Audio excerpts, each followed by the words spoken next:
année, qu'est-ce qui va se passer? En effet, chers téléspectateurs de la radio-télévision Dirigeants, bonsoir.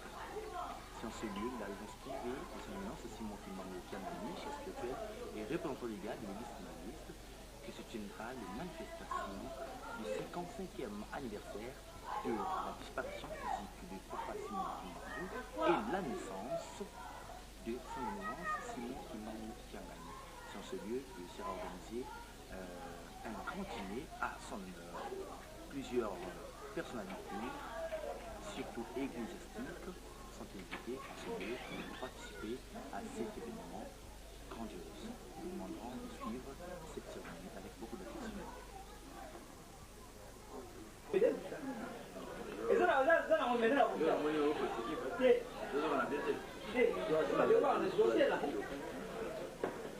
Sulla via poi mamma presa.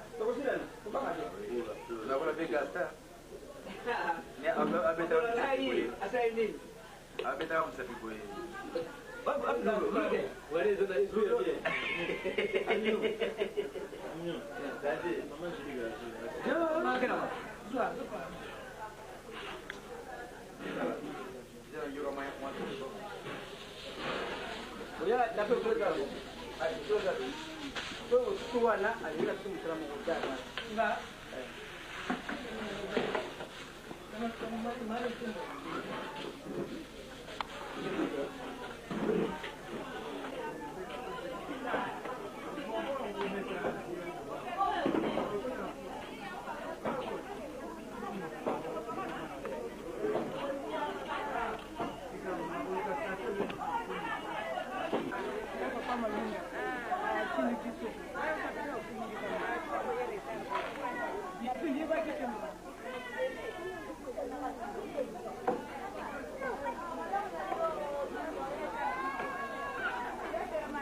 Radio.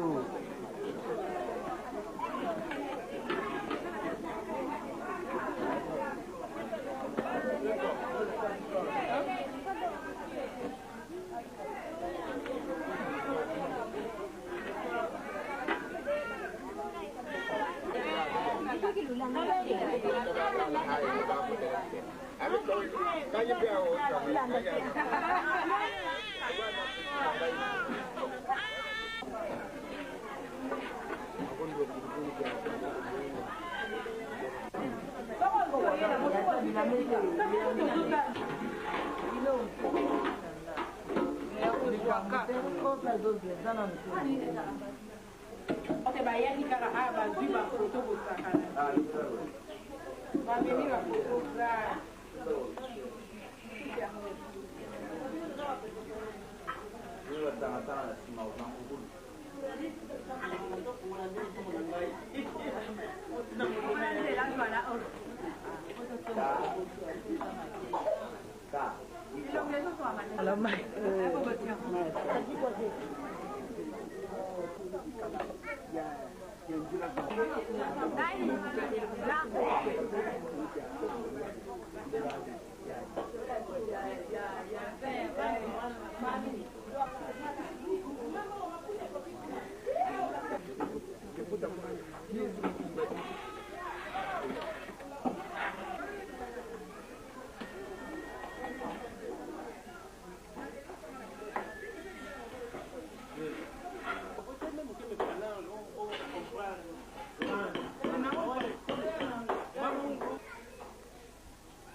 Masala Keneisina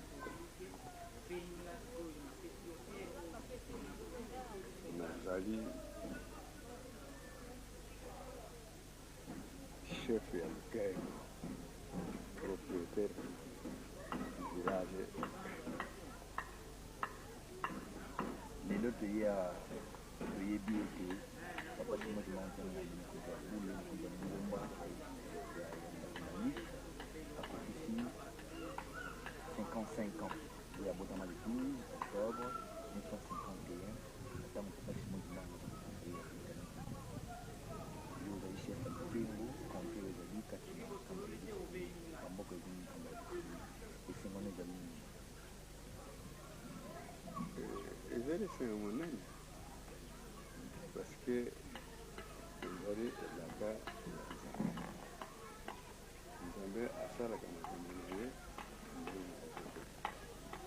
asalaka makambo esalema nzambe asalaka makambo na ye na elaka donc reste monene soki mokonzi na biso si 55 ans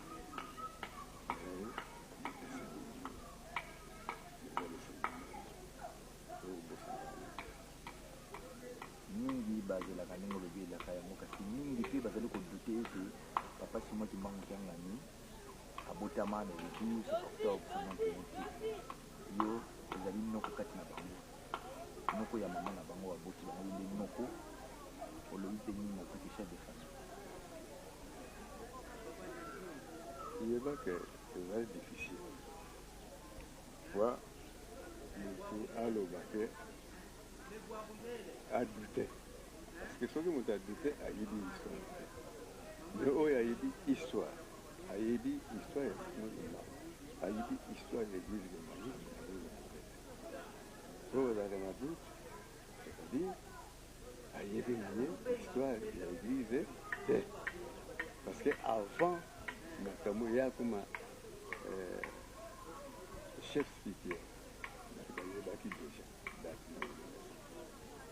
bayebaki déjà elaka ezalaka te mingi mpe papa mfuma molongo aza koyebisa yango koma okende kotuka pourkui baza kobenga ye tata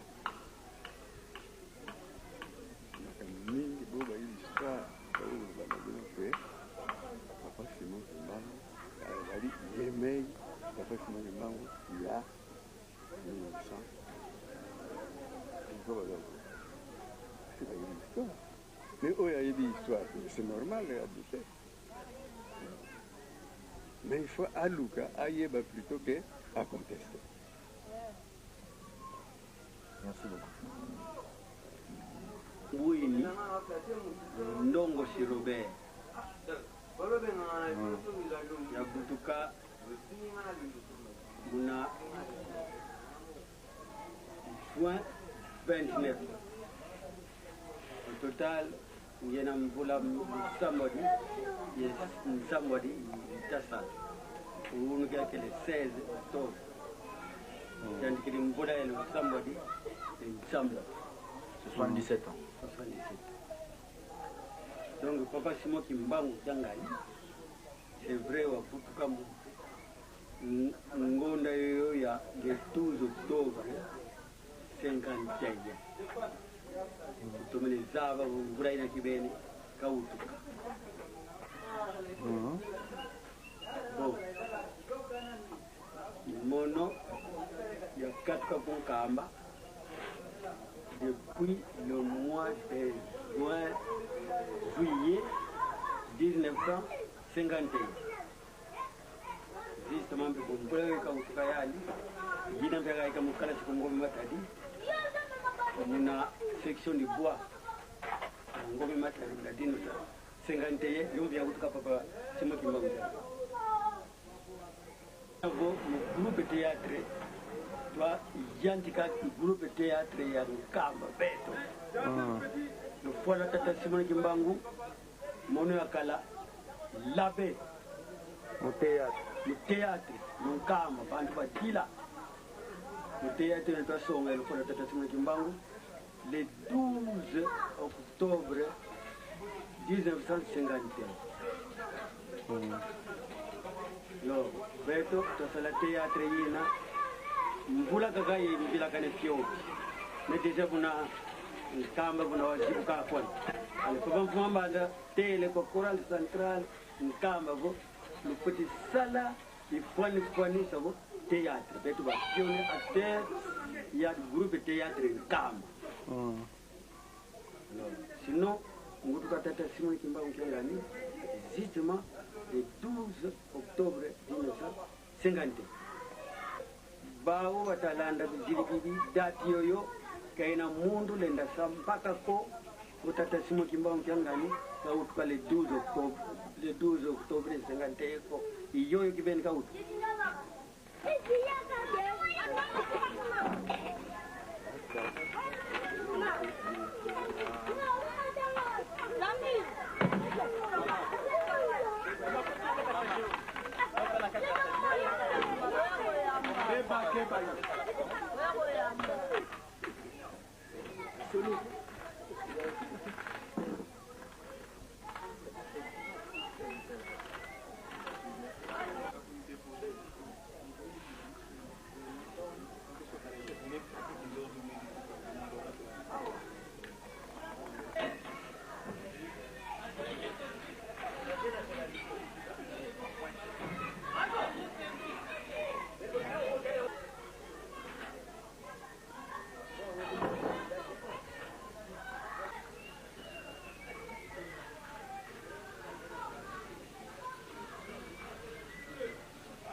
présenter à la Ratelki.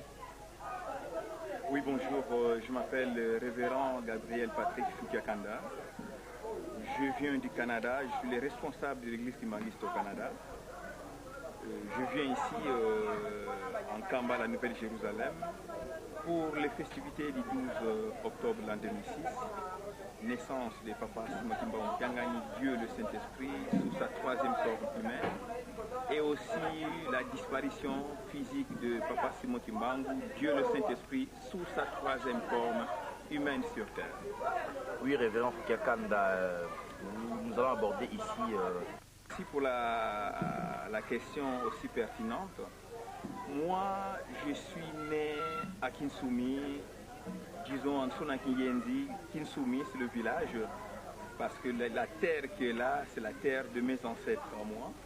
C'est qui dit que pour l'histoire, Simon Kimbangu, quand il a commencé son ministère le 6 avril 1921, après qu'il a eu l'appel et la mission auprès du Seigneur Jésus-Christ, tel que cela a été annoncé dans plusieurs livres dans la Sainte Écriture de la Bible. Si nous faisons allusion à Jean chapitre 14, verset 16, le Christ lui dira qu'il faut que moi je parte chez mon Père pour que celui-ci vous envoie le consolateur, un autre consolateur qu'il a dit. Cela veut dire que lui aussi, le Christ, était le consolateur. Il faut que celui-ci vous envoie un autre consolateur qui viendra. Celui-là, il va accomplir les choses, même ce que moi j'ai fait.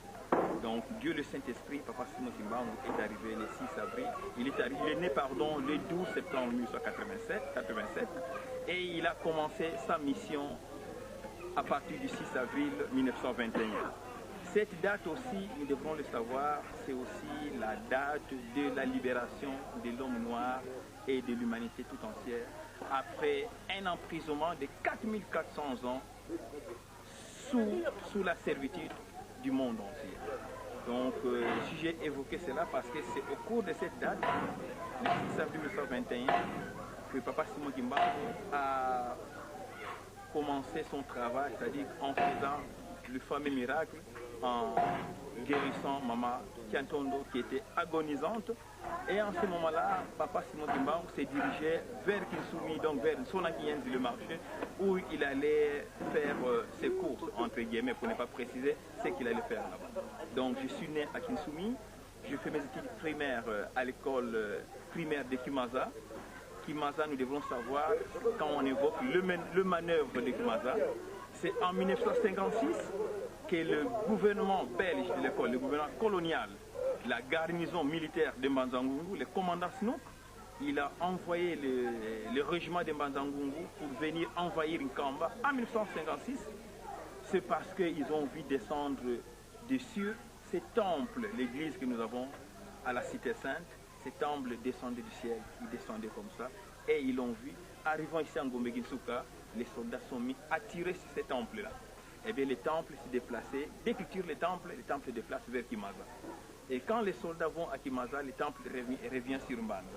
Donc le phénomène du déplacement de ces temples vers Kimaza, on l'appelle le manœuvre de Kimaza. Donc c'est là où moi j'ai fait mes études primaires. Et après, je suis venu faire mes études secondaires ici, à la Nouvelle-Jérusalem, en compagnie des enfants de Papa Mpouambanza, le Seigneur, le Christ qui est venu sous un autre nom, le nom du peuple auquel il est venu habiter, le Papa Zako, le Papa Benza. On a été tous ensemble jusqu'en 6e année secondaire, à l'école, au collège, qui sont le Gelwikelo, à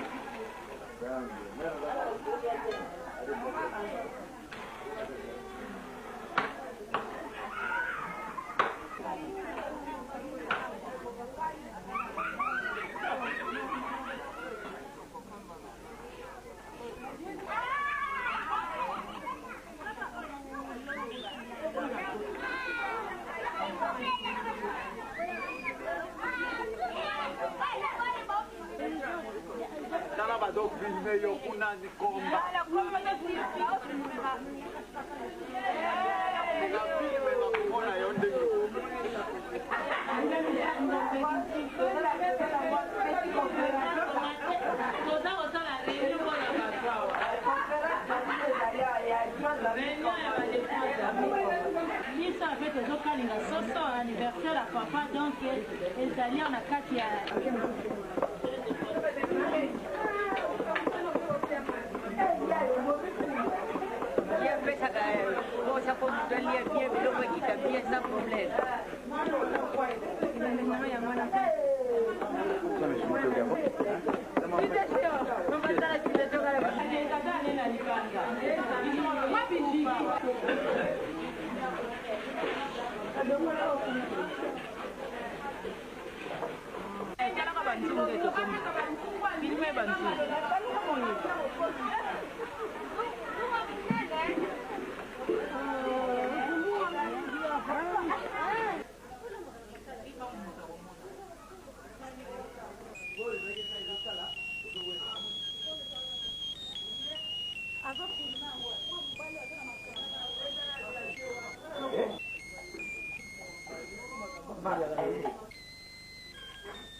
Oyo siko nini mama? Pizza. Pizza. Pizza. Tala papa. Papa to yo ngaka munyesi. O bindia la sala. Yawe biso to sala pesa. Donc nyoso ezo sama na nkamba. Na kati ya nkamba Jerusalem. Baba yeba kite ba yeke nkamba ya sumboka te komu. Ville. Ville kala ya Jerusalem yango za kati ya nkamba. Ya solo. Soko ni komona yaka otala. Eza mokolo monene mokolo papa na biso basi mokimbangu yanga ni molimo santu. Na mosala o proposer nini comme menu na ba invité ya mokonzi ya bula. Bambeli zali kide ebele tona samusa tozana oyo simbi wana poleta mosusu mpona omerguez en tout cas ezali ebele bapochette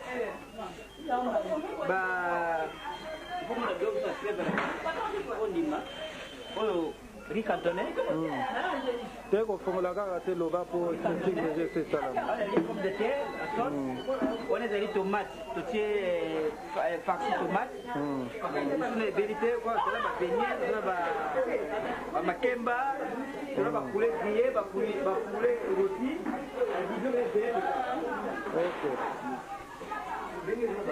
donc bakolia bakolemba ngo bakolia bakolemba bakotika ngo mais bo bazongi deja na bamboka na bango susi ya tro mawa na bango mawa barate donc bakolela ngo kaka na bilili nde bazomona voilà la prochaine nde bakosepela ok merci bango.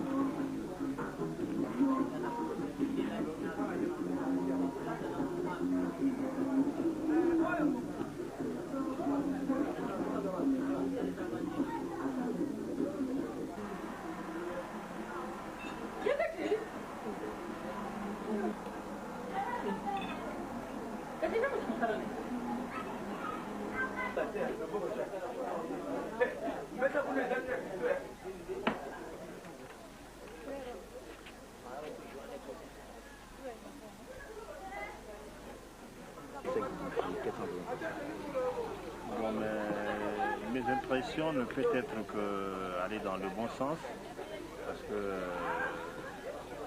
ça fait bientôt 5 ans, 6 ans qu'il dirige l'église. Il ne nous avait jamais confirmé sa date de naissance. Mais curieusement, le 12 de cette année ici, il va nous confirmer que je fête mes 55 ans d'âge. Donc c'est ça.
De la fin des festivités du 12 octobre 2006, nous sommes évidemment le 16 octobre 2006, c'est à la résidence privée du chef spirituel, son nom c'est Kimbangu Kiangani.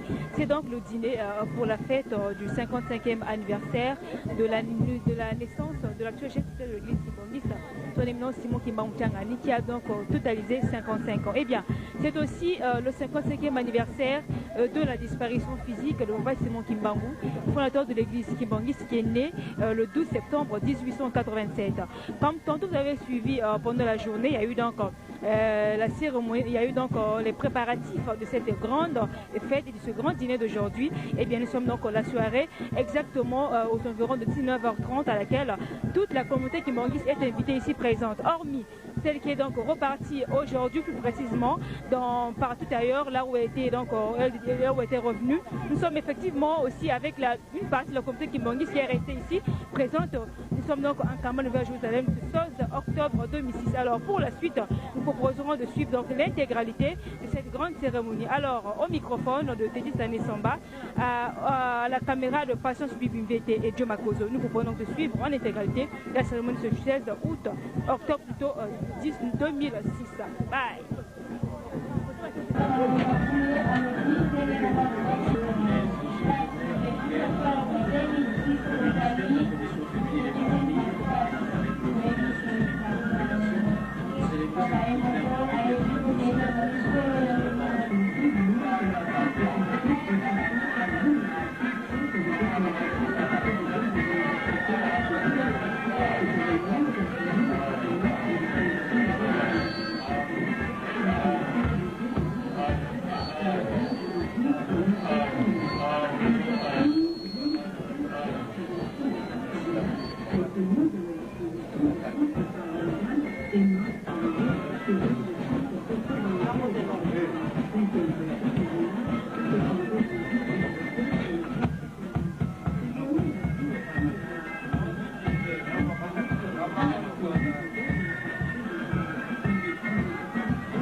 Exactement 21h moins 10 minutes, ici à la résidence privée du chef spirituel de l'église kimbangiste, son éminence Simon Kimba Onkangani dans le village de Ngombe Kinsuka.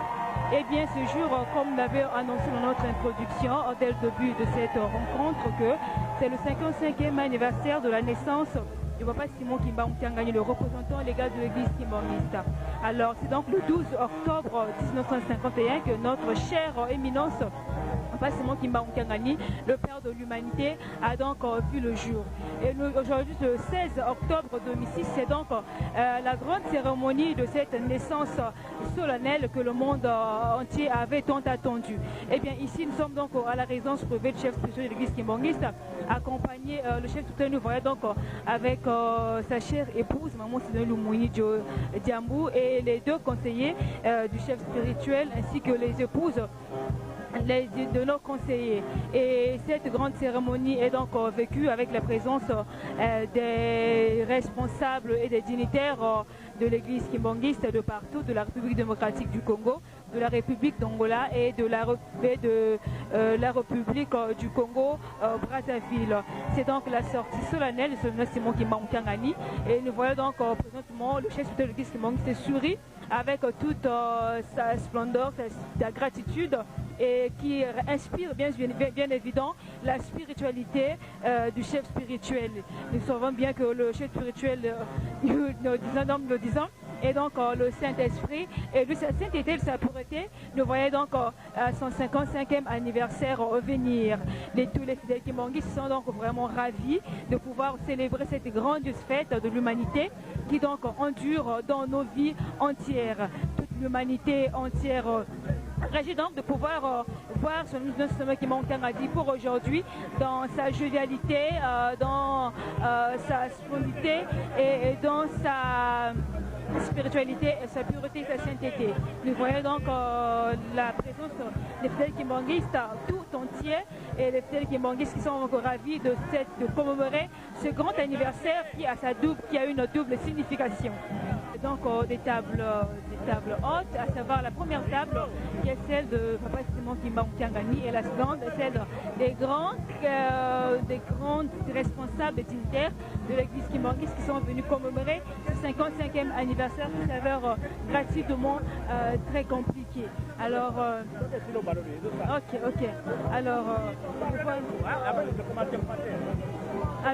nous voyons très bien que l'église kimbanguiste a une très grande, immense jovialité de pouvoir célébrer et commémorer cette double fête qui est donc significative pour l'humanité tout entière ainsi que pour les kimbanguistes qui donc connaissent bien le Père Esprit Saint, pour les kimbanguistes qui connaissent bien le chef de l'église kimbanguiste, le Simon Kimbangu Kiangani.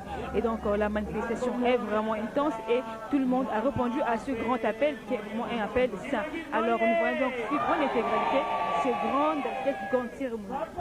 Oye! Embazier! Yangalala! Na kombo ya tata mwana pe molimo santo. Biso banso toyebi tozali awa na ngombe Kinsuka. Toyoka.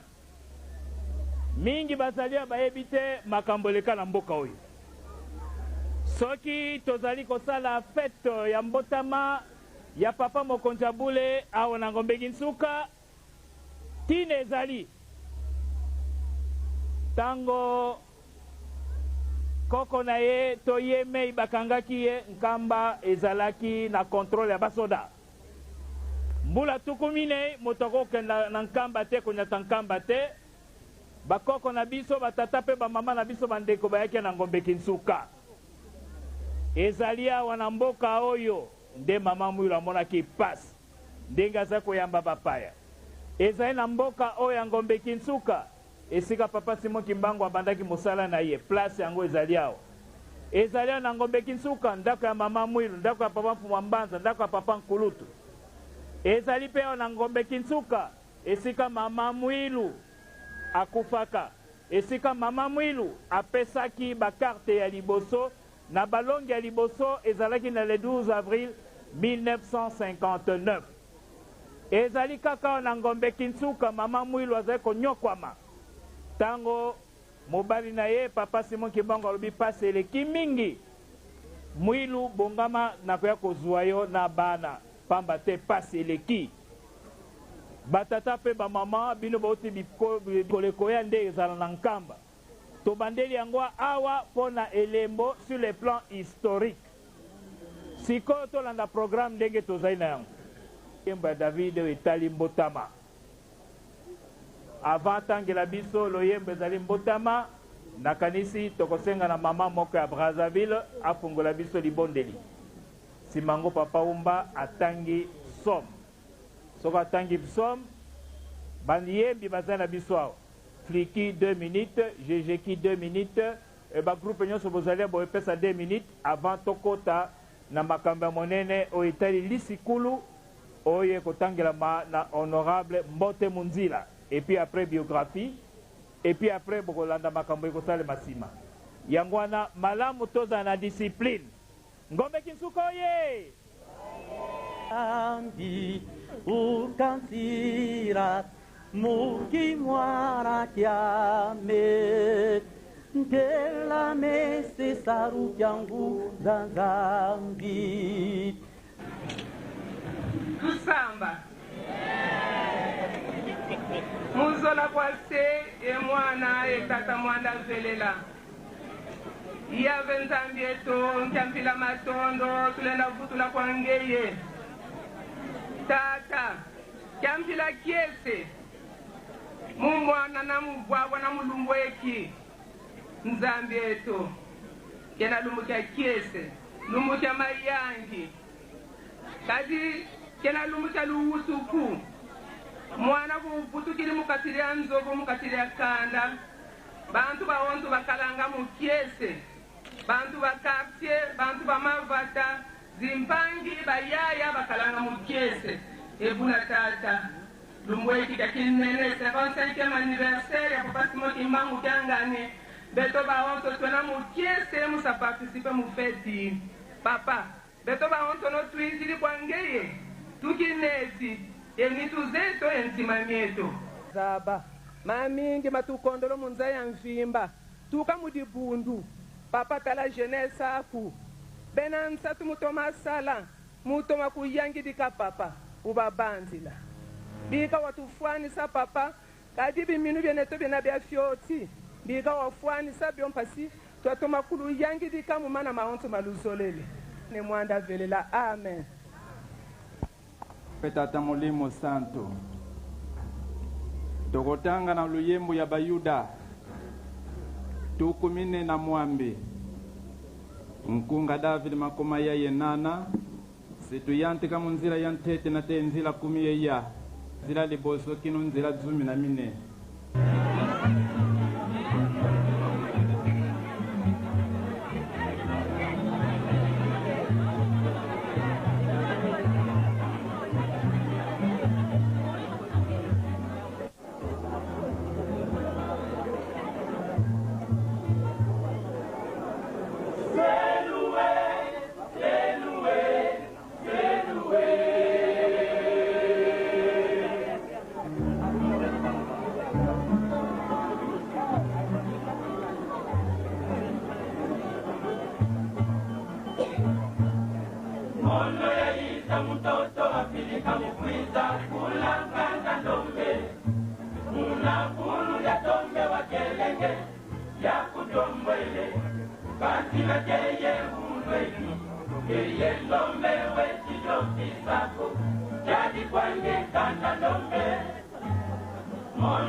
Pakundi lupi pesono, mabaya kula moya mwesa di poco ya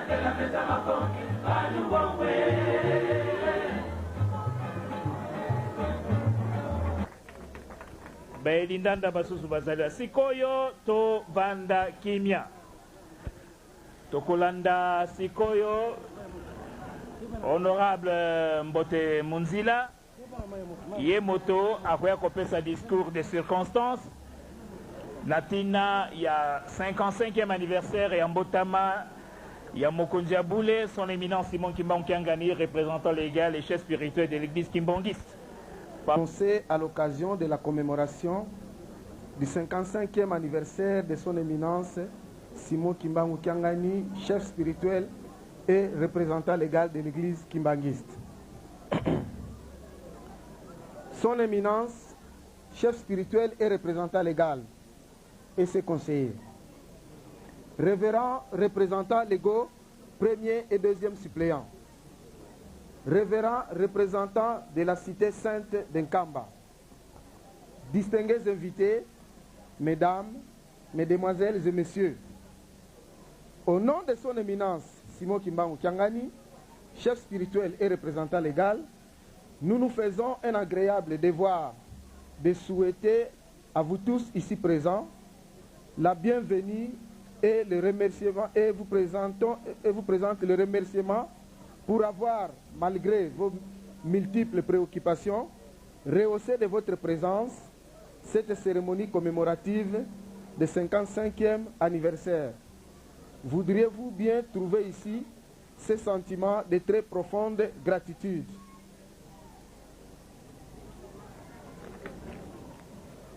Il vous prie par la suite de ne pas lui tenir rigueur pour les quelques failles que vous aurez à constater dans l'organisation matérielle de cette cérémonie.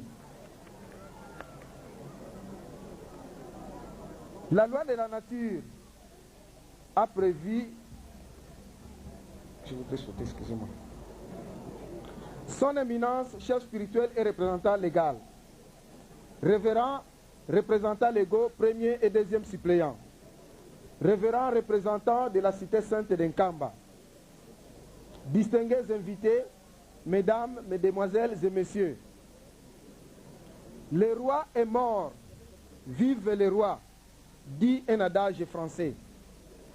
Le roi est mort, vive le roi, c'est l'événement qui nous réunit ici.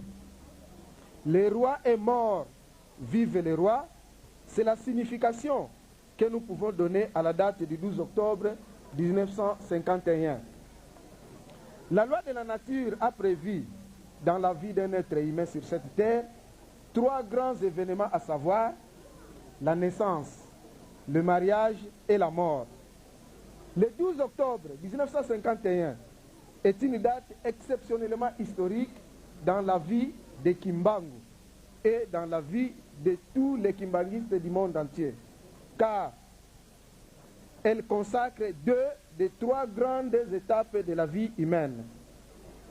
Il y a jour pour jour 55 ans, c'est-à-dire le 12 octobre 1951, que Papa Simon Kimbangu quittera ce monde matériel pour rejoindre son royaume de cieux à Elisabethville à 15 heures précises. La même année, le même mois, le même jour et à la même heure, naissait en Kamba, la Nouvelle Jérusalem, un joli bébé, le tout petit Kimbangu Simon. Simon Kimbangu est mort, vive Simon Kimbangu, il y a aujourd'hui 55 ans. La célébration de l'anniversaire de notre papa spirituel que vous êtes constitue pour nous, vos enfants, une occasion propice pour formuler quelques demandes expresses. Papa Ngoudianganga, le représentant légal, le premier suppléant, a tout dit. Nous y revenons avec insistance pour montrer l'importance que nous accordons à ces demandes. Papa, bana na yo, baoyo basala kate, tikate basala. Papa Simon, bana na yo, baoyo balonaka, milona na bango ebota. Papa Simon, bana na yo, baoyo babali nanu te tosengi ete babala. Bana na yo baoyo batekisaka biloko na bango etekama. Baoyo bazali na poto bazangi mikanda basengi ete bazwa mikanda. Bana na yo baoyo bakangami epai mosusu tosengi ete ososolisa bango po ete bazonga na ndako na yo totonga ensemble lingomba ya tata molimo mosantu. Bon anniversaire! Bon anniversaire, papa! Vous pouvez répéter avec moi. Nous chantons ensemble. Bon anniversaire.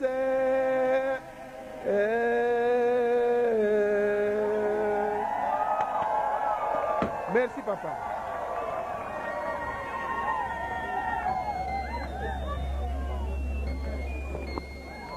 Eh bien, tosengi na fanfare apesa biso eteni ya nzembo bon anniversaire avant tokoba na biographie ya mokonzi wa bule.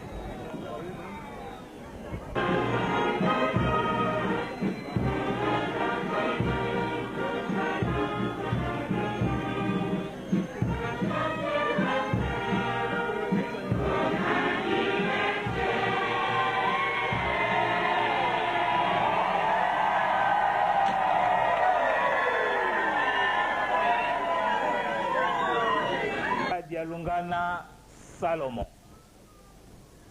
Maman abotiye mama kiwasi sulwa.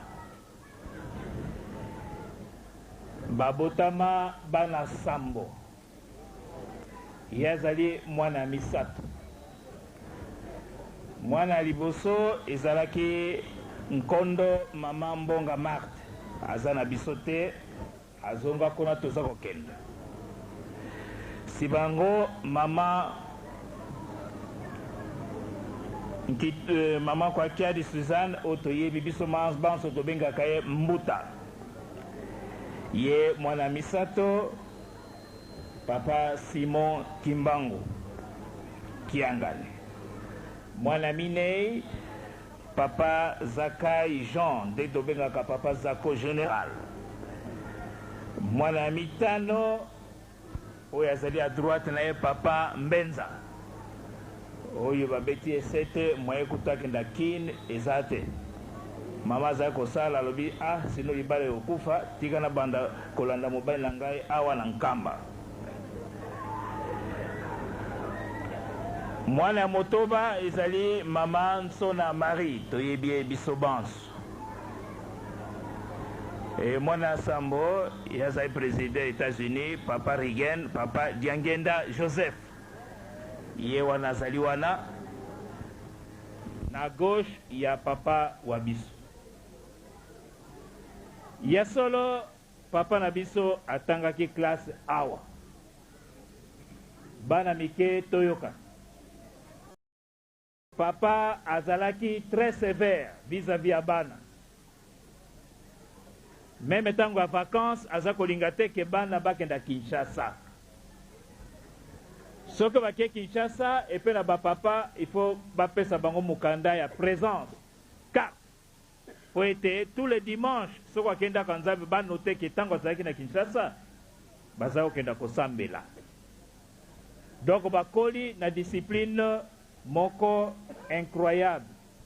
Ya ndenge papa dialonga na tikala kawa balobi nezala sinziri yepe atikala kobokola bana pe mboka mobimba oyo.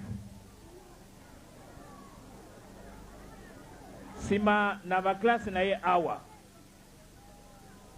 papa akendaki ko se perfectionner po na mécanique. Surtout aza komona tantôt soko papa tindi chauffeur aza okenda te alobi non il faut nasalisa tata na ngai nazala pe chauffeur ayekoli pe azali komema. Des fois komona papa alobi zwa bato kenda kotika bango akei tango akozonga zwa bato mosusu abuda te akobude te ye gentil kutu nde emela ye. Papa akenda kose perfectionner na minkondo na mbabambula 72 73 akioko se perfectionner sous na INPP kaka na cadre ya mécanisation baebanso basalelaka tata nzambe basalaka misala ya maboko. On n'a jamais connu, jamais tout le monde a classe, il y a envoyé à prophète ou bien à chef spirituel. Ils ont la gâté. Basala kamisala ya maboko pona kokosa biso. Ndenge kolo Yesu balobi les charpentiers de Nazareth. Santu Petelo o kolo Yesu atikala ki fungola mosala na mosani azai kosala ya kobomba mbisi. Papa Fumwa Longo, papa Diangenda, avant que la classe.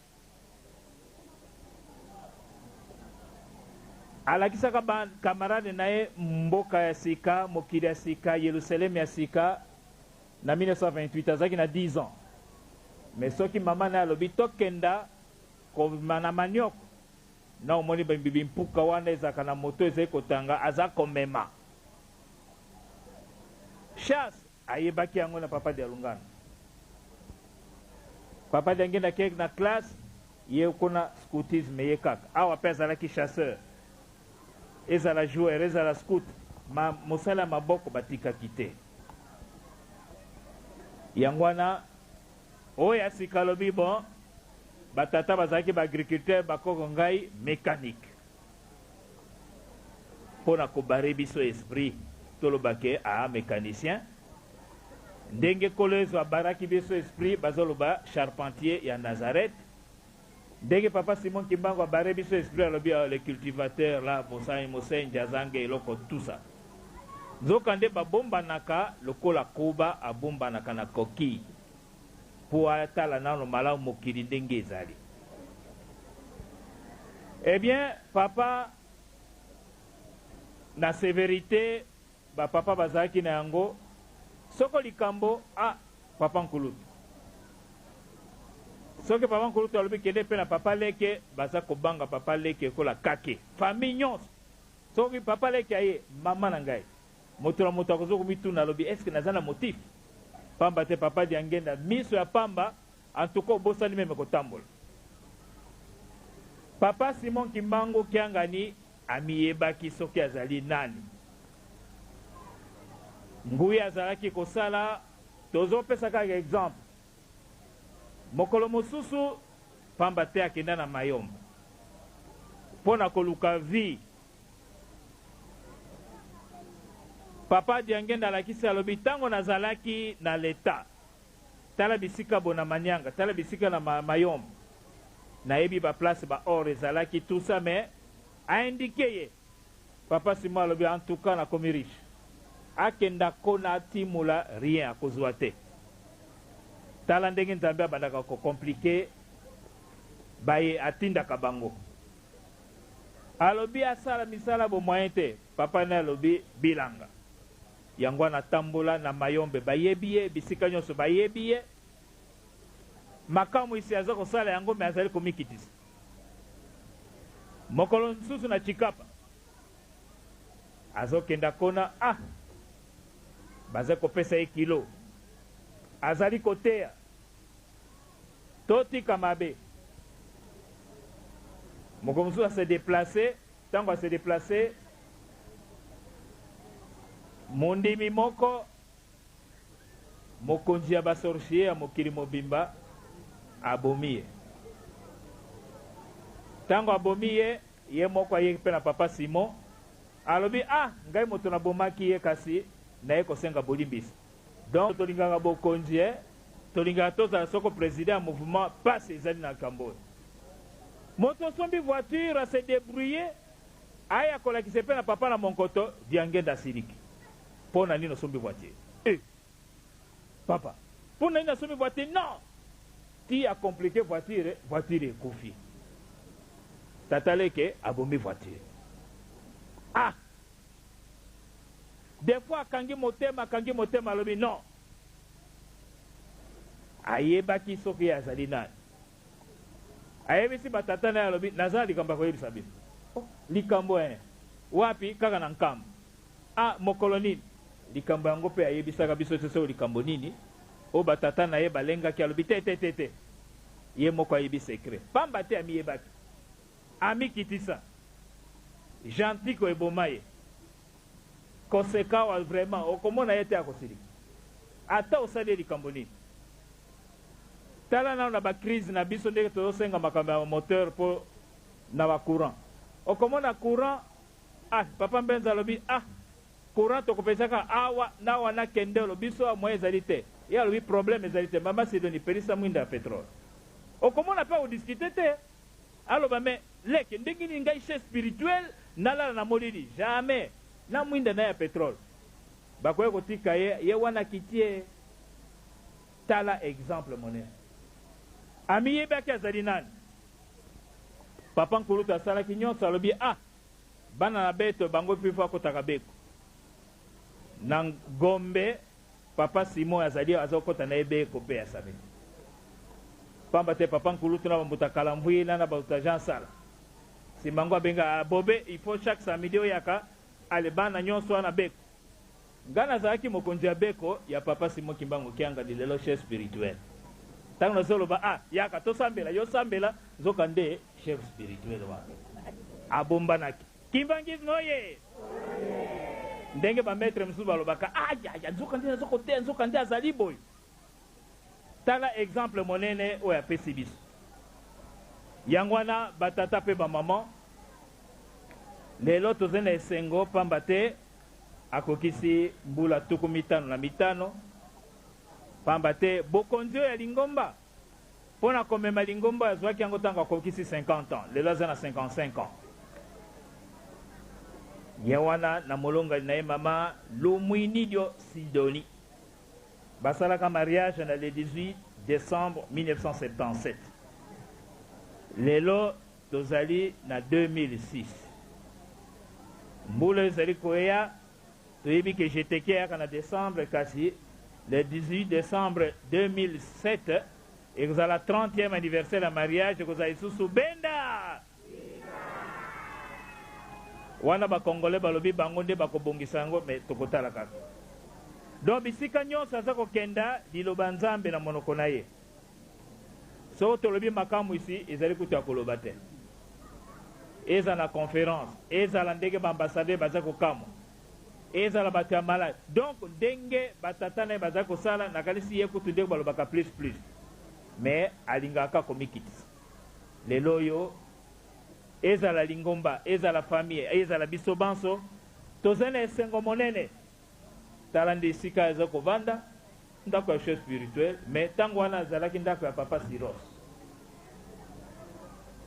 biso mingi awa toza bacolaborateur ye soki opesi ye mbongo ere papa diangene opesi kaka mbongo ezokoleka opesi donc apesa atala te oyo moto aza na pasi kaka apesa atala te des fois mama Sidoni akoloba me aka mobali ya ndenge nino vraiment ameka osurveille alobi tika mobali ndenge nino tanto ngai kutu nasoba ata super soso alobi soko moni bapesi boyo efeza ye moto ya pasi epuis alobaka na ye makasi te malembe kaka peut-être mama kotombola mongo ye kaka malembe kaka nzoka nde likabo monene azali na yango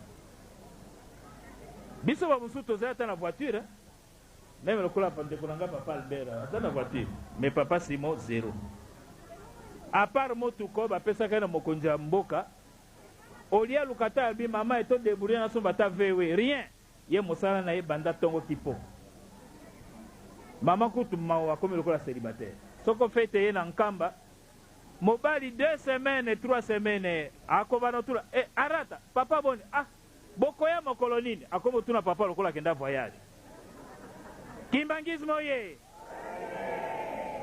kozala mwasi ya ngunza pasi tuna pe mama Mbenza pasi penda mobali mobimba tokenda ta voyage na Kinshasa te avanda kaka bo vraiment papa Mbenza kumeme mbanza ngungu amona te mezali pasi ko mosala bozo ondima papa Mbenza moyeka ville kutokoloba nake na Kinshasa me milingi esika koyeba lisusu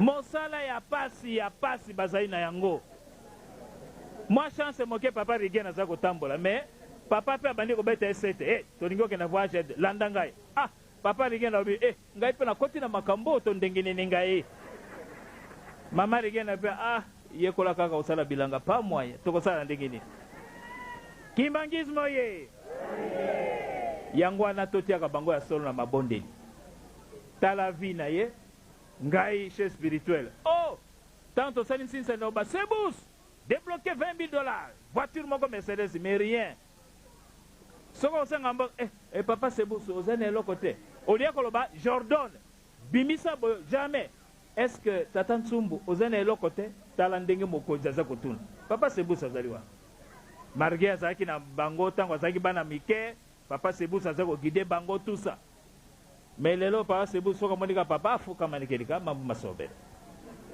kimbangismo ye yango wana exemple ya papa ezali mingi mais tolobi kaka moke pamba te biso touti na Angola touti na Poto touti na Congo Brazza touti na RDC na baprovince to profite na mwa ntango moke po tolakisa bino vie ya papa moko mosusu papa fete na Nkamba 2 semaines mama azali kobela ale toke na cimetière ya mama Mwilo sikoyo toke na cimetière ya mama Mwilo na Kilongo biso tolobi lokola mama aza kobela tokanisi ke papa kotelema ye wana na voiture azoleka siko tala na papa enduna yo kele kwa ndiko mama aza kobela aza okipe te est-ce qu'alingi te si alingi kasi soko mvoala lobi en avant yango wana lelo tozene sengo monene po ete mokonzi abule papa Simon Kimbangu Kiangani akokisi 55 ans et puis apesi biso ndakisa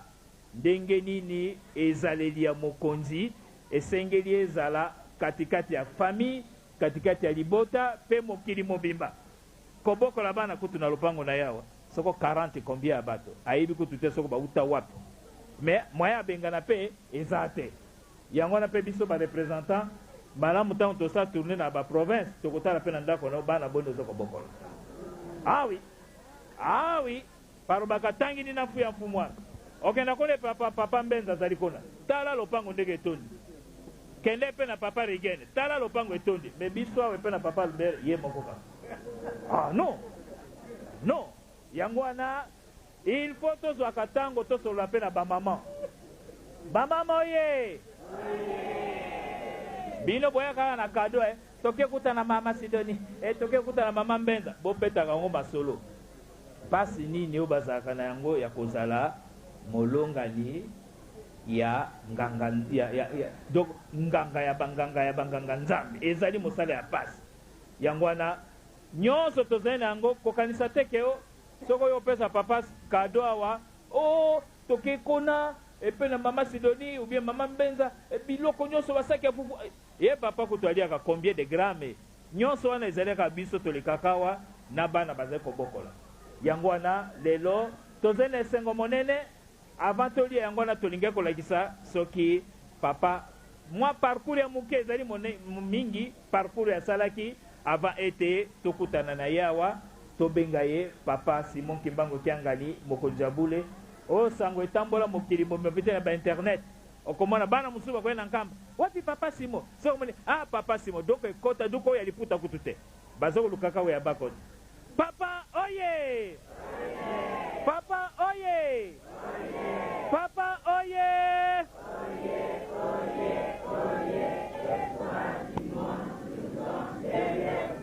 ewunwe embazie yangalala yango wana kaka tozalaki nango mwa liloba mpo na anniversaire ya papa Simon Kimbangu Kiangani biographie na ye ezali kaka ndambu kaka moke tosilisi ndenge wana na kombi ya tata mwana mpe molimo santo amen siko tokomi na ntango ya bakado 22h juste minutes ici à la résidence privée de son immense Simon Kimbangu Kiangani au village de Ngombe-Kinsuka. C'est l'heure à laquelle tous les fidèles kimbanguistes sont donc priés de rendre les cadeaux au chef spirituel des recondus de l'église kimbangiste. Vous voyez donc celle-ci c'est la première dame de l'église kimbangiste, maman Sidoni, qui est donc sa chère épouse. Et nous voyons donc la épouse du premier du conseiller, chef spirituel Papa Mbenza Kiangani. Et nous voyons en troisième lieu maman, la conseillère, donc la femme, épouse du conseiller direct chef spirituel Papa José Kiangani, celui qu'on appelle le père commun par Papa Miguel. Papa Nketa, Papa Angélou, les deux responsables de l'église kimbangiste, l'un de Kamba et l'autre de Burundi, qui est donc le secrétaire de l'église kimbangiste au Burundi. Voilà donc à tour de rôle les responsables des dignitaires de l'église kimbangiste qui viennent remettre leur petit gâche, qui est donc le pan éternel pour aujourd'hui. À tour de rôle, on assistera donc à cette remise des cadeaux par lui-même, le numéro 1 de l'église kimbangiste, le bébé du jour, comme nous l'avions entendu dans le discours qui vient de passer tout à l'heure ici, le discours qui a été légué par Papa Mbote Mounzi, l'honorable Mbote Mounzi. Et donc c'est à tour de rôle que nous voyons les responsables de l'église kimbangiste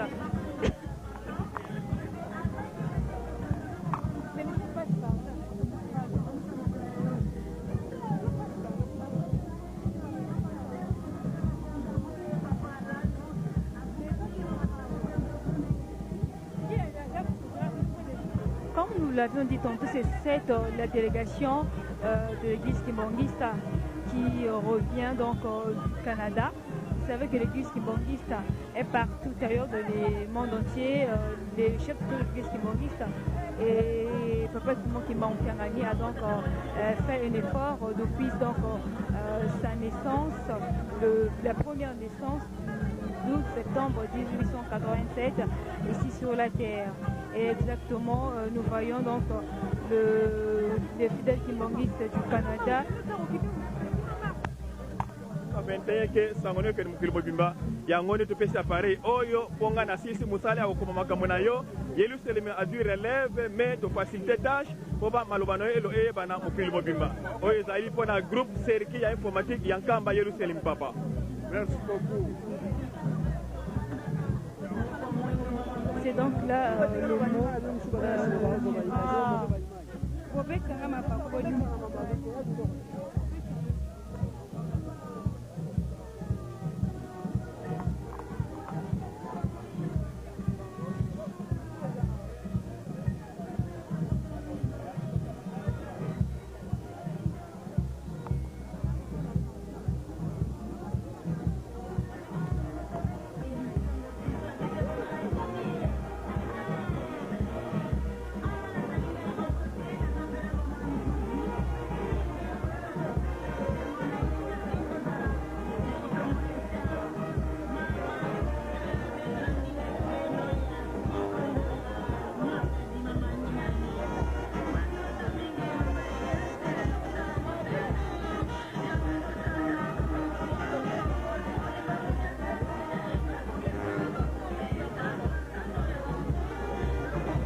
Et voilà, c'est donc la remise des cadeaux qui est en train de continuer. Nous voyons un tour de rôle. Cette maman revient donc du Congo-Brazzaville et l'autre revient toujours du Congo-Brazzaville et pensez dans la délégation des fidèles kimbanguistes qui reviennent du Congo-Brazzaville. Comme vous l'avez tantôt dit que cette fête de 55e anniversaire de la disparition physique de Papa Simon Kimbangu, fondateur de l'église kimbanguiste, ce 55e anniversaire de la naissance du chef spirituel de l'église kimbanguiste, Papa Simon Kimbangu Kiangani, auquel nous voyons ici présent. À tour de rôle, comme nous l'avons tantôt dit, c'est donc la délégation de l'association des femmes kimbanguistes, qui en sigle, qui est donc revenu de la République démocratique du Congo, plus précisément de la ville-province de Kinshasa. Maman Maleka, qui est donc la présidente de cette association, et la secrétaire Tony Valer est derrière elle, tous les membres de cette association de l'église. Natina ya mbotama na yo oye kobotama na se ya tango pona biso batu ya masumu kanisela ba mama na yo pasi esili koleka maladi liwa makambu ya ndenge na ndenge papa yokela biso mawa kobosa na biso te papa na mokolo yango kotisa biso yokela biso mawa na kombo ya tata mwana peli mosantu amen.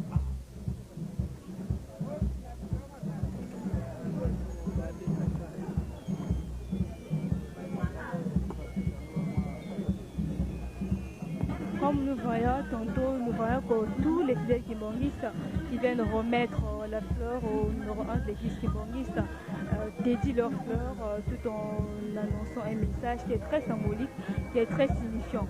Tous les fidèles kimbanguistes savent que le chef de l'église kimbangiste a tout. Comme ils disent que c'est le Saint-Esprit. Papa Simon Kimbangu Kiangani, non pas, nous ne voyons pas l'âge, mais nous voyons la maturité et la grandeur spirituelle qu'il a. Ce même Papa Simon Kimbangu qui a fêté 55 ans aujourd'hui, c'est 12 octobre 2006, dont nous la célébrons cette fête le 16 octobre 2006 ici dans la résidence privée, dans sa résidence privée. C'est le même Simon Kimbangu de 1887 qui est né le 2 septembre et qui a fait 30 ans d'emprisonnement à Elisabethville dans le temps. Donc notre époque, c'est Lubumbashi. Nous voyons à tour de rôle des kimbanguistes défiler à venir remettre le point éternel. Cette journée est vraiment une journée très symbolique pour les fidèles kimbanguistes. Non pas le 12 octobre, non pas le 13 octobre, le 14, le 15, mais aussi ce 16 octobre 2006. Nous voyons donc l'association des femmes kimbanguistes du Bas-Congo, dont nous voyons la présidente qui est donc au devant, remettre pour elle aussi ce pont éternel. Nous l'avons tantôt dit. Ce grand jour, le 16 octobre 2006, c'est un jour vraiment symbolique, très bénéfique, très commémoratif. Mais on nous a dit que prochainement, ce ne sera plus ici à la résidence privée de Romikisuka, mais plutôt en Kamba, Jérusalem, dans Manza, comme on le dit communément, là où les fidèles kimbanguistes s'assemblent chaque année, le 12 octobre 2006, là où les fidèles kimbanguistes ont une grande jovialité, ont une immense joie de fêter ensemble aux côtés du chef spirituel. Alors nous avons vu ce 12 octobre 2006, Papa Simon Kimbangu Kiangani, chef spirituel, l'a dit. C'était vraiment un jour très bénéfique, un jour vraiment commémoratif, un jour qui n'est pas comme d'autres jours. Alors nous célébrons bel et bien le 12 octobre de chaque année. Mais ce 12 octobre 2006, c'était un jour pas comme d'autres 12 octobre. C'était un jour vraiment très commémoratif, un jour très symbolique et significatif. Maman yebisa biso esengo yo ezala ngo ndenge oza koremettre cadeau epai ya mokonzi ya bule pamba te bauti mosika na matete esengo ezali nini mama yapesa biso nkombo na yo ya solo ngai mama Mabiala secrétaire provinciale ya Afriba Congo totondi na esengo makasi na ntina ya mokolo ya lelo ya molulu oyo etali mbotama ya Papa Simon Kimbangu Kiangani elingi kolobaki na 1951 ntango akufi abotami ezokosignifier incarnation ayaki mpona kobikisa biso loposo mwindo yango wana na mokolo ya lelo biso nyonso totondi na esengo en particulier bamama ya bakongo basepeli makasi ndenge yo moko omoni ovivre yango na miso nde mokolo ya lelo tosali yango aksa mpe tokosala tongosa mpona molulu ya lelo mama yebisa biso mpona bato oyo baye mokolo ya lelo to nini okokoloba na bango mpo esengo ya boye eza esengo moko elekeli biso na bato nyonso tosangani na bango na mokolo ya lelo nazali kopesa bango matei ke tosepela elongo na papa mokonzi ya bule topesa mitema na biso epai na ye ndenge toyoki mpe tolandi na badiscours mpo mokolo ya lelo ezalaka nanu te me lelo tozwi yango gratuitement nzambe apesi biso yango kado biso mpe malamu tosimbango makasi. Merci maman. Comme l'avait tantôt dit à tour de rôle, les femmes kimbongistes, l'association des femmes kimbongistes qui ont sigle, partent remettre les cadeaux. Nous voyons donc les mamans volontaires de l'église kimbongiste. La maman volontaire, c'est donc le groupe volontaire du volontariat qui est donc différent de l'association des femmes kimbongistes qui ont sigle dont nous l'avons tantôt vu les membres de la fanfare kimbongiste. Donc, s'approche la présidente de maman volontaire. Maman et Sabisu Semudalini Nipo assister à 50e anniversaire et à Motama Mokonzabuli. Maman tozali na esengo ya kosakana te omoni biso ndenge tozosepela toza na esengo mpona komona ke lelo papa na biso akokisi 55 yango wana toza na esengo mingi bamama bato baye awa te toyebi ke mingi baa na posa mpe bakoma me baza na mikakatano to nini kasi mbala ya nsima mama totata soko oyoki likama ndenge boye kozanga te pamba te kembo ezali awa eza ndenge mosusu. Merci maman. Nous continuons donc notre ambiance ce 16 octobre 2006. Il est exactement 22h passé de 30 minutes ici à la résidence privée du chef spirituel au village d'Ongombe-Kinsuka. Nous avons donc vu à tour de rôle les femmes de l'association des femmes kimbongistes qui ont cible ainsi qui résident ici en Kamba, à Nouvelle-Jérusalem, là où bien sûr réside le numéro 1 de l'église kimbongiste, son éminence Simon Kimbangu Kiangani. Nous voyons donc à tour de rôle les fidèles kimbongistes venir remettre leur point éternel auprès de son éminence Simon Kimbangu Kiangani pour commémorer ce grand jour de festivité, ce grand jour très symbolique, ce grand jour très bénéfique dans le monde entier. Ce grand jour qui signifie, qui dit de beaucoup pour les fidèles kimbongistes du monde entier. À tour de rôle, nous voyons donc la remise des fleurs, d'un bouquet de fleurs, qui sont donc les mamans kimbongistes, qui vivent ici en Kamba, à Nouvelle-Jérusalem. Tous les groupes se sont unifiés, tous les groupes se sont réunis en un seul lieu pour commémorer ce grand jour de 16 octobre 2006.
l'ambiance qui s'y continue ici à la résidence privée d'Ongombe Kinsuka. C'est donc le groupe théâtral kimbangiste de Kamba Nouvelle-Jérusalem, le groupe théâtral kimbangiste des metteurs en scène que nous appelons par un sigle GTK de Kamba Nouvelle-Jérusalem.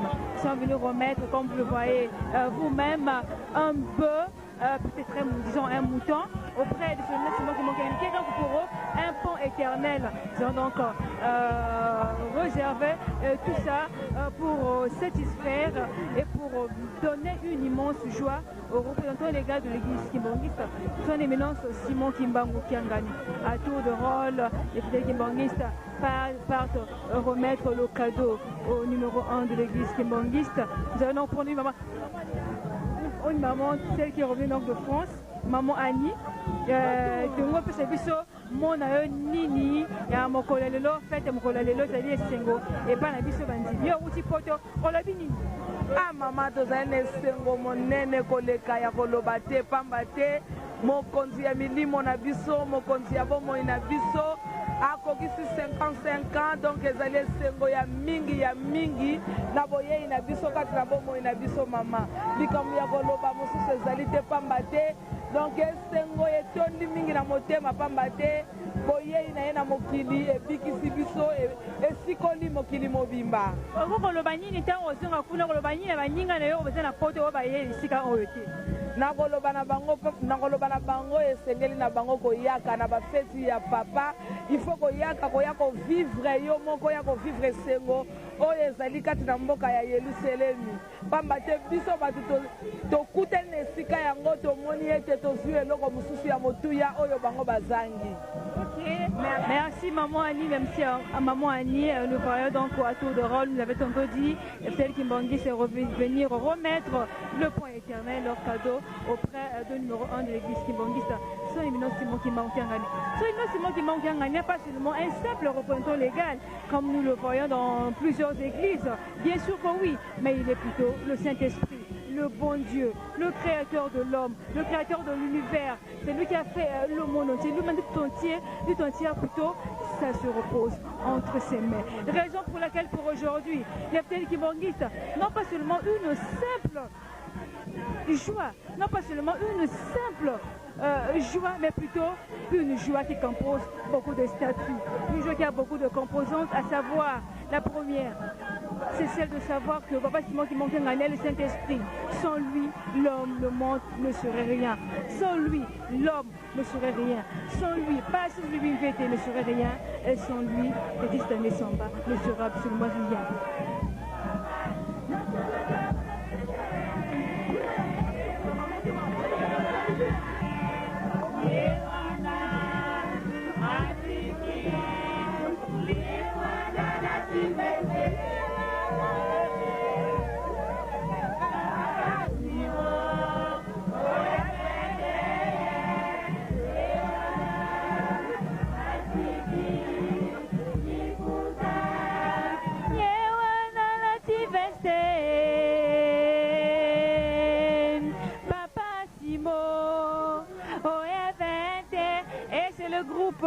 Des dirigeants qui, à son tour, vient remettre le point éternel à son éminence Simon Kimbangu Kiangani. Nous voyons devant les dignitaires et les responsables de cette chorale que tantôt on appelait la chorale des anges.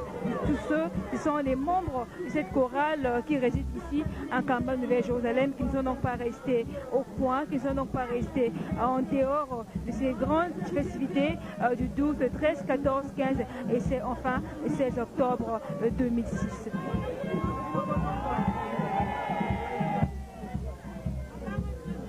Papa Makaya, yo ozali moko kati na mokonzi ya chorale des gens oyo kotika fololo epai mokonzi ya bule yebisa biso esengo ezali nini mpona mokolo ya lelo. Esengo ezali na biso ya koloba te, esengo ezali na biso nazoyeba ndenge ya koexplike yango te, pamba te mwana papa abotami, mwana abotami, papa akufi, mwana abotami. Phénomène wana moya koexplike yango ezali te. Donc nayebi te soki libota nini akoki kozala na likambo boye. Na biso bato baindo biso bakimbangisi topesameli chance wana vraiment nayebi te nini nakokoloba donc esengo naza nango lelo atako nakwei na ngai donc nakozoka na ngai te puisque nzoto nyonso esengo liloba nini esi okoloba na biso bakimbangisi liloba ya suka na kokoloba ete biso bakimbongiste tomeka kotosa ndenge bapapa na biso baza koloba ete totambola na bolingo mibeko misala mpo ete tokoka komerite likabo oyo tata na biso abongiseli biso. Merci maman. Et donc c'est la fin de remise des cadeaux. Comme on peut le dire, signifiant-le que nous sommes ici à la résidence privée de son nom Simon Kimbangu Kiangani. Le chef donc vient de recevoir les cadeaux, les divers cadeaux dans la communauté Kimbangiste, puis aussi les Kimbangistes donc lui ont légué dans ce jour.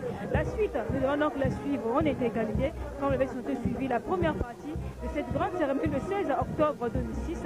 Et donc pouvoir vous proposer toujours de suivre cette grande cérémonie de ce soir. Eh bien, nous voyons donc les scouts, eux aussi ne sont pas restés à part de cette grande fête, qui sont aussi venus à célébrer et commémorer le 55e anniversaire de la naissance du papa Simon Kimbangu Kiangani, le Saint-Esprit.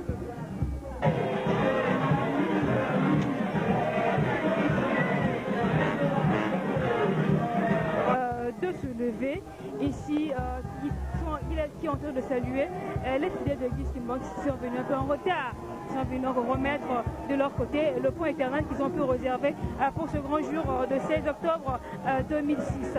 Quand vous voyez tous les fidèles kimbanguistes ici présents s'entrer dans la grande jovialité pour commémorer ce 55e anniversaire ensemble avec les différents fidèles kimbanguistes qui sont revenus de partout, de la République du Congo-Brazzaville, de la République du Congo, de la République démocratique du Congo et de la République d'Angola.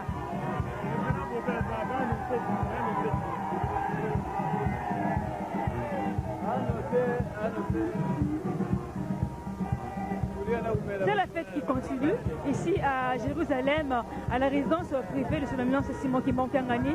Les fidèles kimbanguistes sont donc dans la joie pour commémorer ce 55e anniversaire qui peut-être que c'est pour la première fois que cette grande cérémonie se passe ici à la résidence privée spirituelle, mais je pense que c'est là donc pour la dernière fois. Pour une autre fois, elle se fera donc ensemble avec toute la grande communauté kimbanguiste du monde entier. Les 7 millions de fidèles kimbanguistes qui ne parlent le numéro 1 de l'église kimbanguiste les dirige ne sont pas ici, mais le monde lui promet que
Mitusuka oye!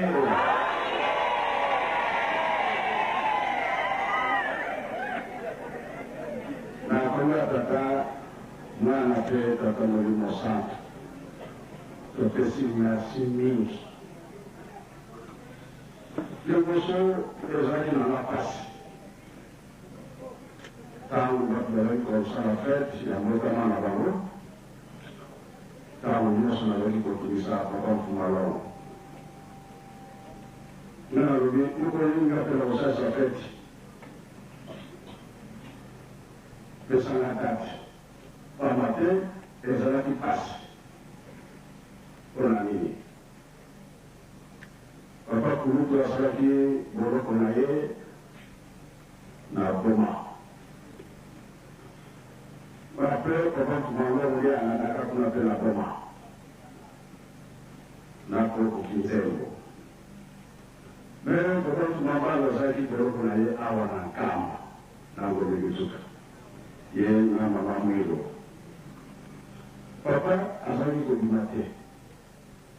Soki bamoni ye kaka na Nkamba fo batungisa ye oke kosala ye na Nkamba fo atikalaka na Ngombe Mituka ye bamoko ya pembeni. Soki bamoni ye na Kolimatari efo batuna ye na basantre moya te ezali te. Yabana biso ntango tobotana ezala ngai mama Kotiari to papa Zako papa Ngenza Kakawa nga kobotana ezalaki wana kuva jusqu'à balala kana kuva donc ezwa monoka bandari nzeli place. Il y a pas awa na nzela kutela suki wali basulateur zambe zawana wenga binsala tout ezalaki pasi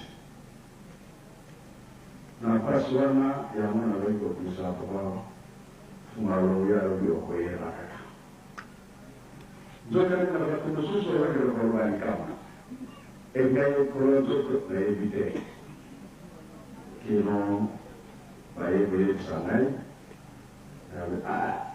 le pacte de la makasi du 12 octobre wanaweza kulinda tata Nzambe atuka kilo bena kilo wana ngai nazosenga kaka mabondeli oyo nyonso papa Bobe azalaki koloba c'est vrai ezalaki pasi.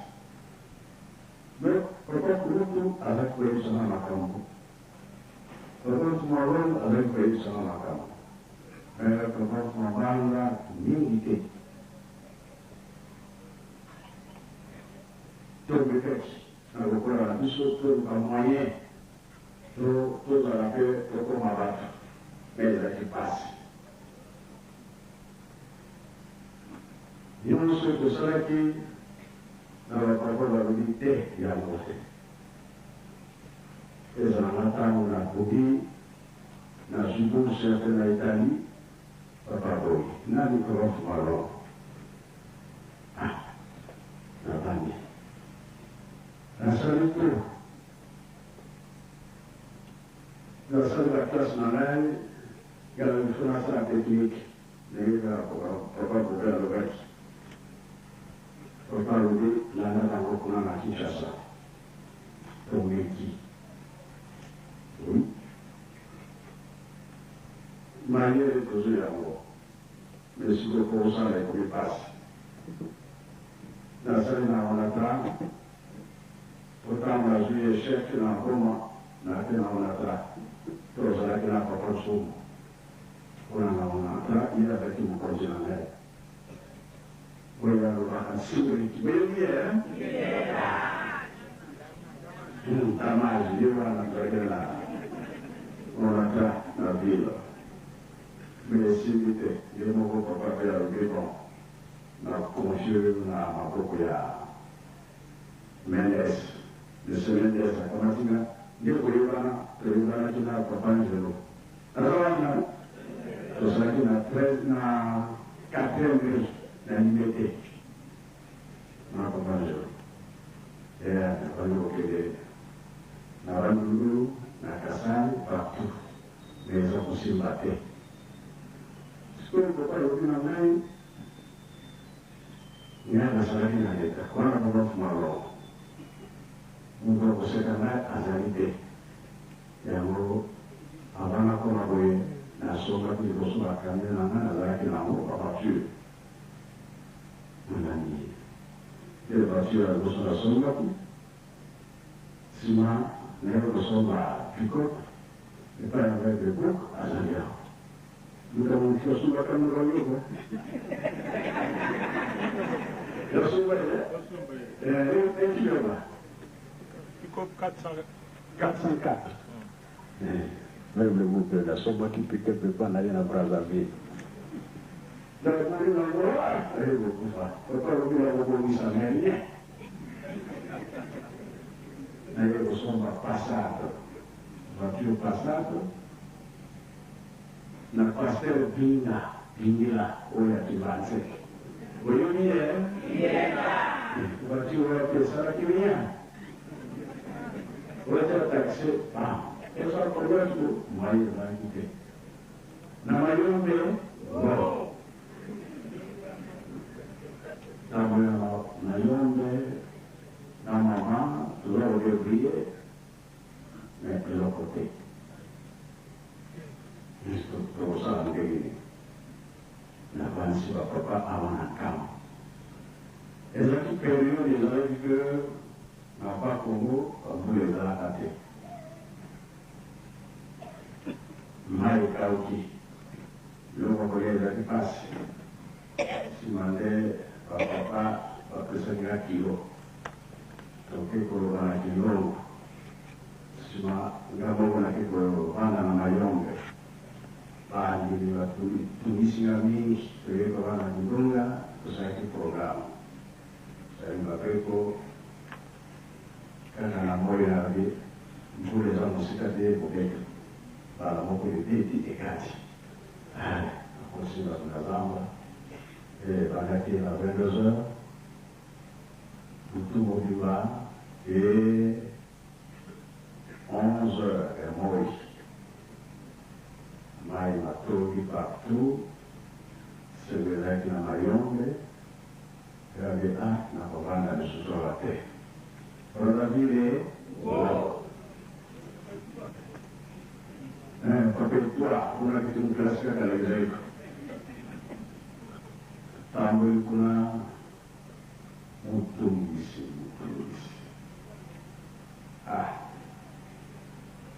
Attends, attends, dis-moi, mon président, jeune fille, malade. Elle a bougé, parce que elle dit papa. Et là, on a moi qui l'a voix, malade. Camarade naïe, qui n'a pas été ailleurs, il a dit que camarade naïe. Naïe, voilà. Sur la forêt, voilà, là,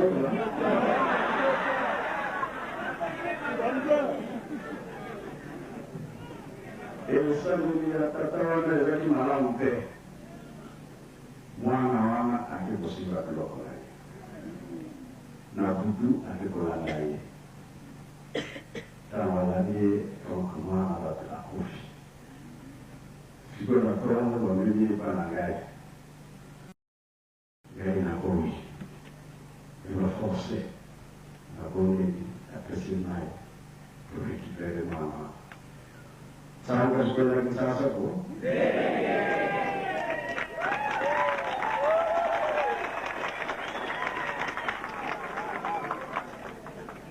Nana papa kuma wala kabila tiki. Nalo kumila wewe. Sababu na kule kwa bana. Ndio kile kwa sababu makao. Ndio kwa yote na yake. Tamo na zoni. Papa tunia papa force na naite. Gara bana na ai kwa na na bengiru bisa tulikamisa na sega polisa. Oso ya tega ta kwa presi papa.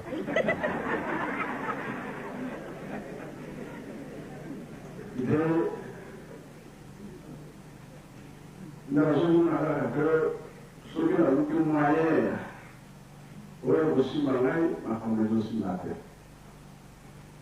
Et ce qui a le problème là, même pas la compagnie, jamais. Il faut que vous voyez moi, la commence m'en parle là-bas.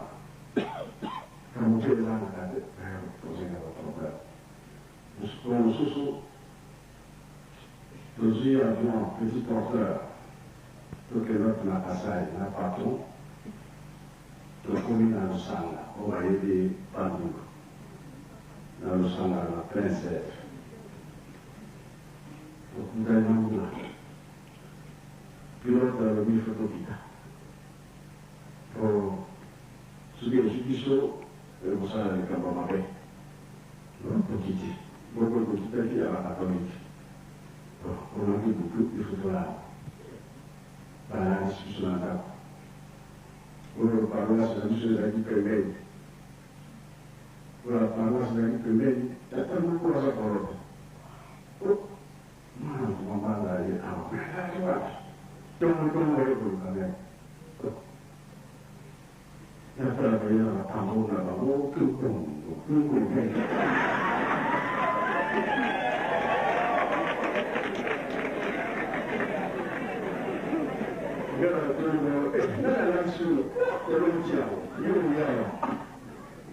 Ah, soyez à l'église. Quand tu as vu qu'il y a quelqu'un qui est là-bas, bon, je suis là, la compagnie, c'est la paroisse. Je suis avion, moi, il y a une égo. Il connaît une égo à Zaya. Vous avez vu la vérité? La vérité, il y a là. Je connais une égo de Kiti. Quand le Kiti va dans l'avion, la route, la paroisse, c'est sur mon côté. Parce que le vent est vraiment. Et si je suis revenu avec, donc tu l'as pris. Parce que l'histoire, les hommes, et les beaux, les hommes à casser. La caravane, on dit, Paul Franky. Voilà. Parce que Koko a Yewana, Bakangi, Abimi, Naïna, Masua, Akiko Kama, na cité. L'oublié cité, nous disons, Akiko Koma, le père, maman, Moko. Tolongona tukiwa tunamweka na wakubwa mboga pepe kale, tukiwa natukuta na pepe kale, siwa na sauti emma bisho isiwa na kuzunga na kamera akuna ile bo asewa pesika meme moko Nene, mon oui, je suis là.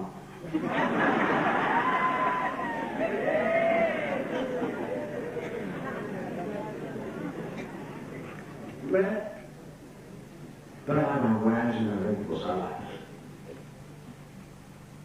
fais-moi ce qui est pour quelle ambition, pour faire un monde. Alors, nous avons partout avec vos précédents des salaires dans la terre. Dans le tour, vraiment, on va appeler ça qui est fait des salaires. On ne peut pas faire la soupe de mon père.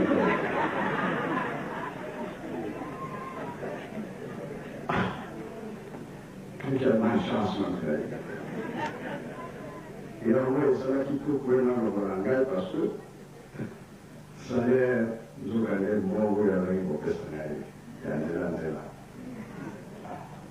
Moi, je sais l'économie, exact. L'économie, papa, côté. Moi, je parle là, exact.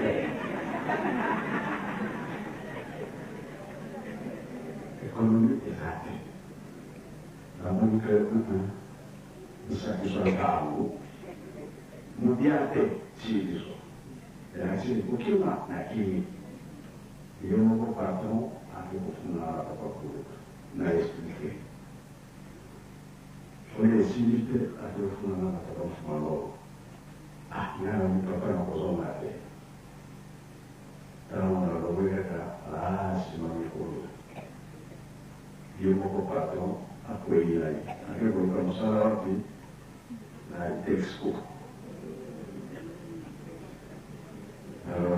tio no mai ya mafikai kino moya yo papa mutai sakama tu Pour sécurité, il y a une somme là à voiture, un seul là à voyer. Et on a un mécanique pour l'anga. Le bureau convoqué, il y a un mot pour placer à nous, parce que là, pour se faire. Il y a le bureau de l'homme à un boca, on met ça en boca, on y va, on va suivre pour là, défini. Ah! Et c'est vrai que l'on passe tout pour voir la mise. Tanto no van a ir. Na wakota la bis, mundi bisuya mwinga ifos la latike.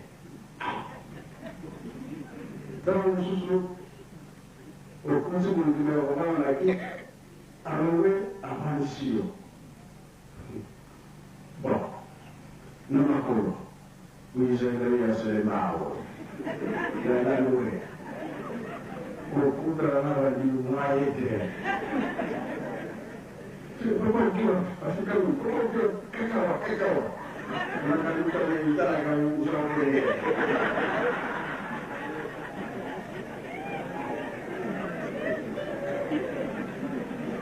Era eu ideia foi bater, né?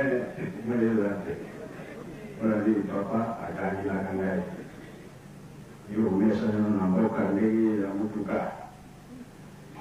Yang mungkin lalu bapak bagi negara itu, juga ni makam yang saya dibuat. Tahu bapak mengangkat bina pemerintah, bengkel lalu, era kepalaku, era ye mau bapak semua, saya makam, tahu ikoki, datang dari susu. Coranda, scappa parlare, la papà solo. Voglio dire che un colonna valoriche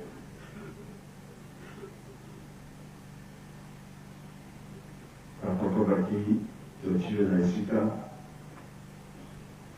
e abbiamo una cagata che si guida. Cosa è buona gente a casa? Guida che non vogliamo vedere di nene. Non siamo bambini, voi sì là, capite che non è una cosa anche che... sarà che non mi la vedo servire? Me lo faccio, vorrei essere una tutte una mano, e non sarà.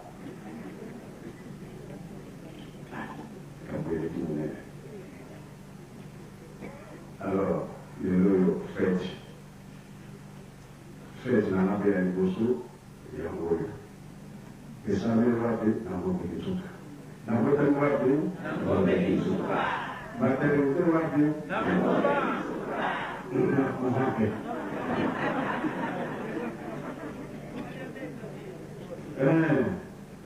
Yang mana lebih naruh balik.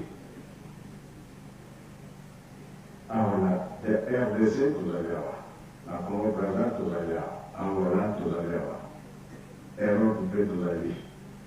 Ero bete naruh balik nak sekarang masih tinggi. Bobo sana bisuka na mabonge. Eza kilo ya munene. Amaso bosai bisuka bosai na bisu. Porque na silingi, na silise, na kubata ta mwana pe, tata mulimo sana. Amen. Eko opesa biso espoir pe elakisa biso ndakisa elamu ya mwana ya papa Simon Kimbangu. Tika totonda yango ezala katikati motema na biso ezwa place otango tokolia likambo wana ebima te pamba te kosunga biso. Tika totonda yango na kombi ya tata mwana pe molimo sango. Na kombi ya tata mwana pe molimo sango. Tata mwana pe limo santo. Tata nzambe nkolo yesu papa Simon Kimbangu totondi bino botondi. Mawa na bino ezali monene kati na biso baumbo na bino. Tala mwa bilei biye bibongisami na maboko masumu. Pambola yango. Bana na yo nyonso bakole yango. Tikete epesa bango kimia na nzoto pe na molimo na kombo ya tata mwana pe limo santo. Amen. Tosuete bino nyonso bon appétit.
Sikoyo nde tokomi na suka cérémonie.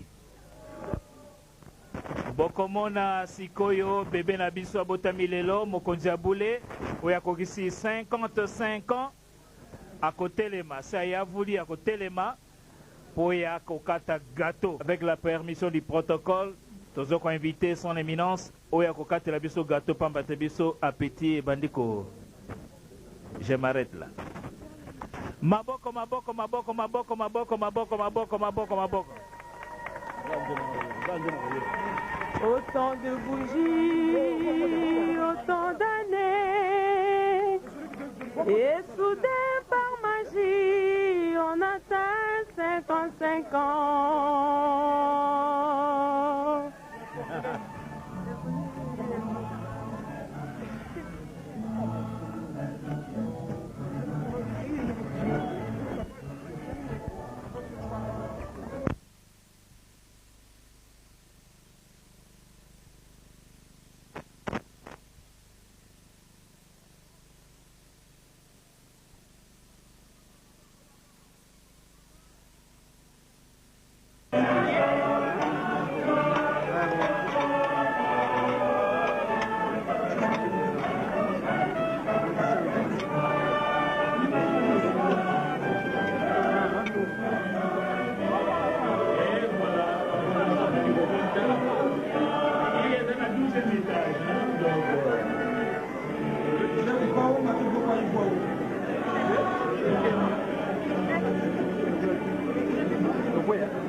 Nos bouquets dans la mer, alors que ce jour-là, parmi tout le rire,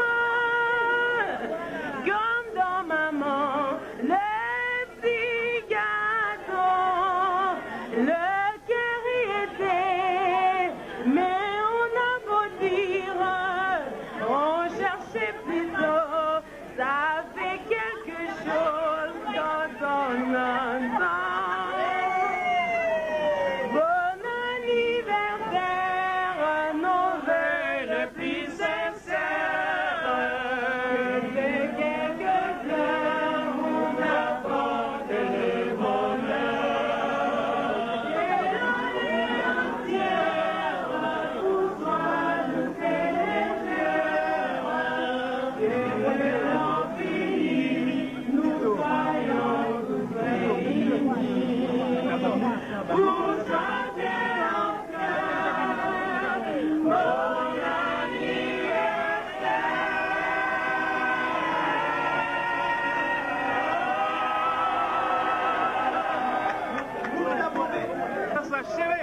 ya kukumbusha miaka 55 ya kuzaliwa kwa baba Simon Kimbangu Kiangani na kifo ya baba Simon Kimbangu. Wandugu wapenzi, ni neno ya mshangazo. Mwaka 1951 baba Simon Kimbangu kusema na mtoto wake baba Joseph Diangenda Kutima ya kwamba mimi nitazaliwa tena, na mwenye atazaa mke wake wenu, mwenye atazaa mtoto mwanaume ni mimi Simon Kimbangu. Kisha miaka 9 basi mwili ya baba Simon Kimbangu kutoka mji Katanga na kufika hapa Kamba Nouvelle Jerusalem. Bwana Jiji, nene mshangazo, baba Joseph Diangenda Kutima alifariki tariki 8 mwezi wa 7 mwaka 1992. Kisha miaka 9 kifo ya baba Salomon Dialungana, baba Simon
Zalaki moko le 12 octobre.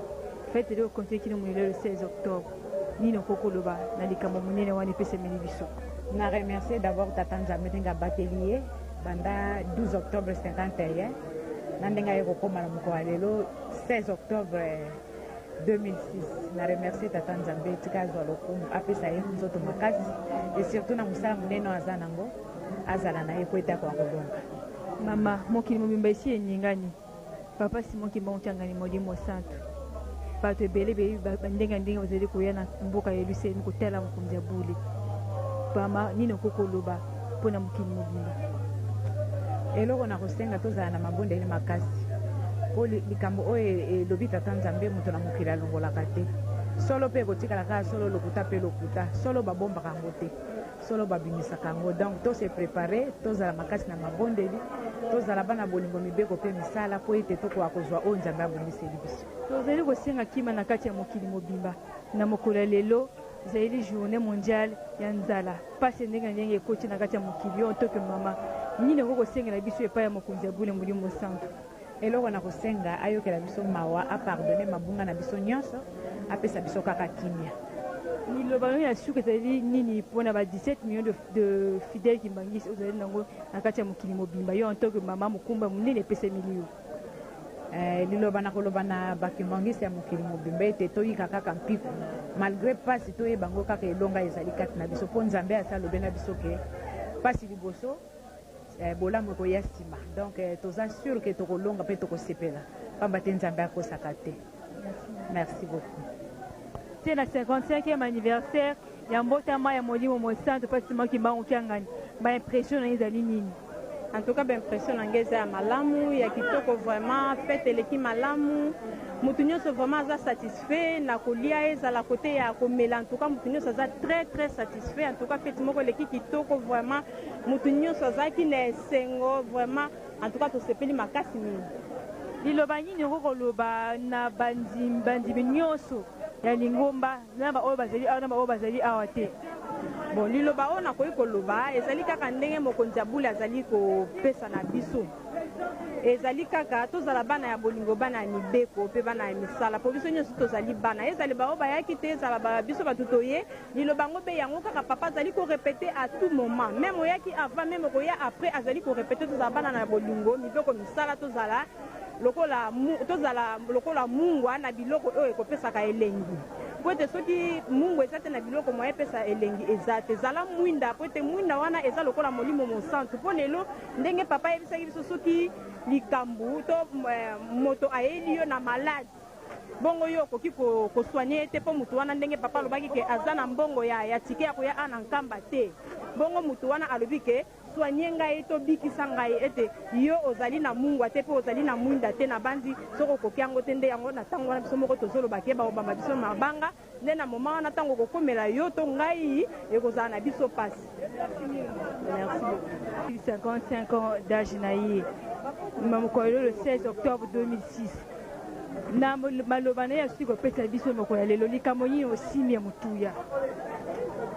Merci pour motuna na yo na komba tata mwana molimo santu na maloba ya papa mokonzi ya bule ya lelo na ngonga oyo atelemi mpona kozwa lokumu na ye mpona anniversaire na ye likambo makasi tosimbi patience mpe komiyeba po ye ntango azalaki mwana moke ntango azokola mwa kobosana ezangaka te me amiyebaki ke aza na likambo monene nzambe apesa kati na ye marge nzoto oyo amekaki kosala neti amisalela tikino ayaki komekitisa alobi te naza na likambo mosusu amivandisaki kimi amekaki kotambola kolukaluka komilakisaki naza mwana mobali mpona milukela kasi ntango aye korekonetre ke te ifo ezala naza na likambo mosusu avandaki kimia alataki patience na kokelela na konyokwama na mosala oyo ya ye ayaki nango uta ebandeli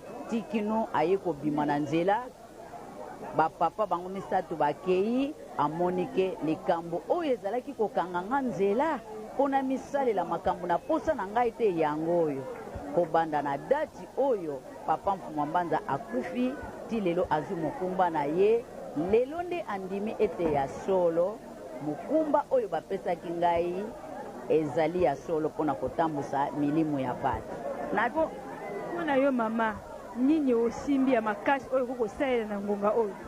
likambo nasimbi makasi na kokosala na ngonga oyo vraiment mpona ngai mpo kaka patience mpe komipesa na mabondeli mpo mingi tozalaka ngai banda na botama neti bino bajeune okoloba ngai nazozwa libala te natangi nazosala te me oyebi te na liboso tata nzambe likambo nini abongisa mpona yo neti ngai naza mama nakoyeba te nzambe abongisa nini mpona ngai nzoka nde likambo ezali donc mama na likambo ngai nasimbi mpona lelo mpo kokitisa motema na likambo nyonso mpona kozwa oyo nzambe abongisi mpona moto.